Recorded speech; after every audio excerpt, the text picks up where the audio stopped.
अल्हम्दुलिल्लाह ये लबैक वालों ने पकड़ रखा है एक बंदर को।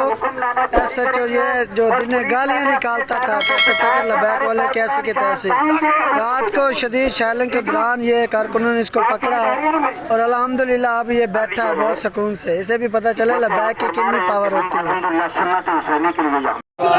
लब्बैक लब्बैक लब्बैक या रसूल अल्लाह लब्बैक लब्बैक लब्बैक या रसूल अल्लाह लब्बैक लब्बैक लब्बैक लब्बैक या रसूल अल्लाह लब्बैक लब्बैक लब्बैक या रसूल अल्लाह लब्बैक लब्बैक। असद किहड़ा थाना? थाना गुजरपुरा यूनिवर्सिटी।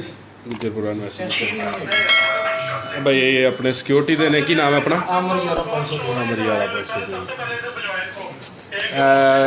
अपने हेड कांस्टेबल ने गुलाम अली 1993। Ghulam Ali 1993 security division.